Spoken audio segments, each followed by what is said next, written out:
Hello, today we will study union. So before going to union, let's do a quick revision of what were structures. Structure is defined as a collection of data items where all the data items inside the structure can be of different type. If you remember, we took an example of book where book has a book structure has three data items: the author of the book, price of the book, and ID of the book. The three data items of structure book were of different kind. The author would be of character type, and price and ID would be of type integer.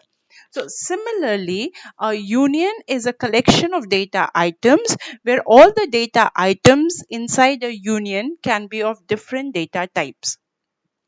A union can have many data items, but only one member can contain a value at a given time. Now, this is the difference between structure and union. Union can also have many members, but at one time only one member can contain a value. Union uses the memory efficiently as compared to structures. We will see this in detail in later slides. So defining a union, as I said, union and structures are quite similar. Structure is defined with keyword struct. Union is defined by keyword union. So union also, let's take an example. So union, keyword union, name of the union over here is data, and this union has three different data items. The first data item is I, the second data item is F, and the third data item is str. And you can see the data type of all three data items are different. The first data item I is of type integer, the second data item F is of type float, and the third data item str is a character array or a string. Then we have declared the variable of the data. So let's do a quick revision. Union is the keyword used to define union. Data is the name of this union. It has three data items of three different kind, which are I, F, and str. And data 1 is the variable of union data. Okay, now as you can see, it is having three different data types in it. Now the memory utilized by a union is equal to or greater than the memory required for the largest data item. Now if you go see here, I have integer. The memory required by this data item would be 4. Then I have a float. The memory required by this data item would be 4. Then I have a string. Or I can say in simpler words, I have a character array. The size of one character is 1 byte, and I have an array of 20 items. That means the total size of this would be 20. The total size of this would be 20. The size of this would be 4, and the size of this would be 4. The memory utilized by union in this case would be 20. The memory utilized would be 20. Why? Because memory occupied by a union will be large enough to hold the largest member of the union. The largest member of the union in this case is 20. So the memory occupied will be equal to the value of the largest member of the union, which is 20 in this case. Okay, so as I said, that this union will occupy a memory of 20 byte. Now let's take a small program and understand the memory utilization. Now I have taken the same union, the keyword union, name of the union is data. It is having three data types: integer, float, and string.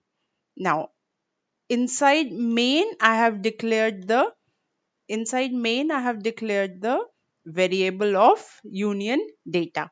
So name of the union is data, name of the variable is data1. Now we are going to see how much is the memory occupied by this union. To see the memory utilization, we have used size of function. So this will return the size of data. Now let's see what would be the output. The memory occupied is 20, as we just discussed. Okay, so we used dot operator to access the members of a structure. Similarly, we will again use dot operator to access the members of a union in similar way. There is no difference in this. So I have declared my union here, the same union I'm taking here, and union declaration. Then inside main function, I have declared the variable of union. The name of union is data. The name of variable is data1. So to access the first data item of the union, which is I, we have used name of the variable, which is data1 dot data item. I repeat, how do we access the members of the union? The first member of the union is I. We can access it using dot operator along with the variable.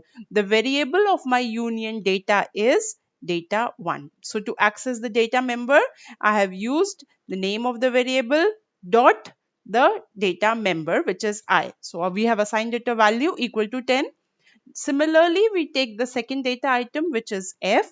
Same way, variable data1 dot and the name of data item, which is F, and I have assigned a value to it. Now we have used string copy function. String copy function passes this value into this. So the value stored in str would be C programming. Now after this, we have used printf function to print the value of data.I, print function to print the value of data.f, and print function to use the value of data.str. Since the function is integer, look here, my function is int main, so it needs to have a return. We have return 0. So this would be the output when we will execute this program. Now let's take one more example. In this case, I have made 3 different unions. The first union is, again, the keyword union, the name of the union. Name of the union in this case is test1. This union test1 has 2 data items. Both are integer, which is allowed. We can have data items of different type also, and we can have data items of same type also. So this has 2 data items of same type integer. The data items are x and y, and test1 is the variable of union test1. Similarly, I have taken one more union. The name of this union is test2. Be careful over here, I have used small t. So the name of the union is test2 with small t. This union has 2 data items. One is of type integer and the other is of type character, x and y. Now this is the variable of my union. The difference is the variable is defined with capital T. Name of the union is test2 with small t. Variable of the union is test2 with capital T. Similarly, I have taken one more union. The name of the union in this case is test3. It has 2 data items again. One is a string, a character, one is an integer array, an array of 10 elements, and the data type of array is integer, and one character element. Again, name of the union is test3 with a small t, and the variable of the union is test3 with a capital 3, capital T. Now inside the main function, inside the printf function, we have again used size of operator to see the size. So what are we doing? We are simply printing the size of all the 3 unions. The size of test1, size of test2, and over here the size of test3. We are printing the size of all 3 unions. Now let us discuss what would be the size of all 3 unions. The union test1 has 2 data items and both are of type integer. The size of this would be 4 and the size of this would be 4 as both are integers. If you remember, we said union takes the maximum value of the data type. So the in this case both are same 4. So the memory utilization of union test 1 would be 4. Second, come to this union. Integer will take 4 bytes, character will take 1. So the memory occupied by test 2 would be 4. Why? Because it takes the value of the largest data type, which is 4 in this case. Come to test 3. This is an integer array.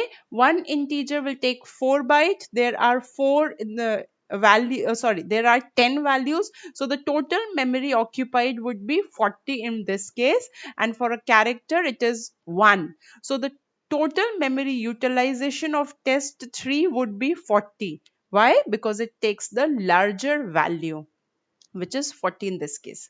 Let's see the output. Okay.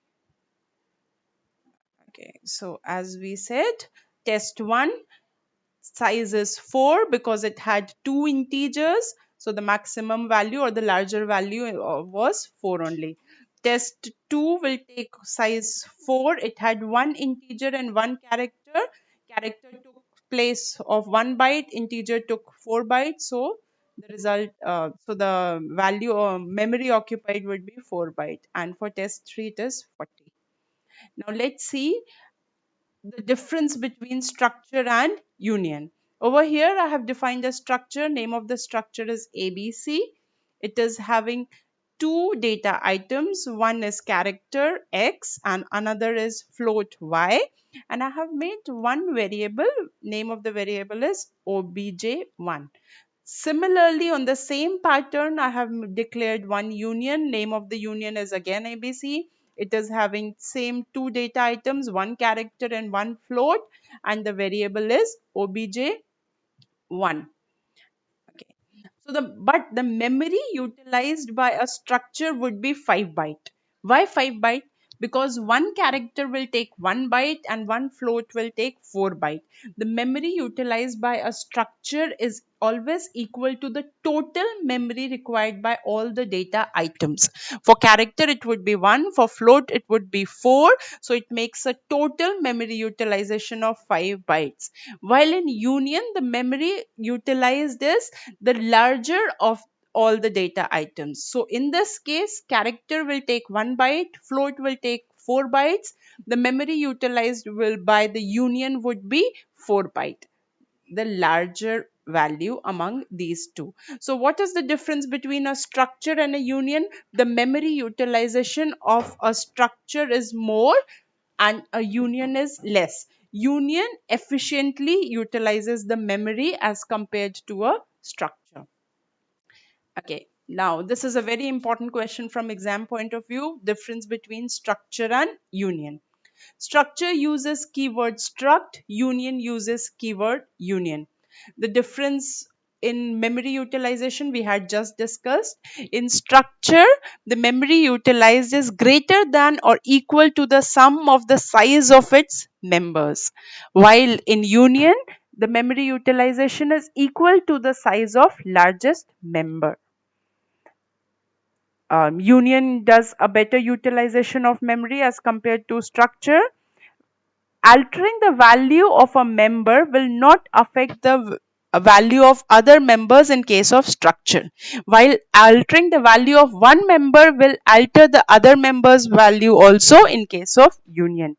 Individual members can be accessed at any time in case of structures, but in union only one member can be accessed at a time.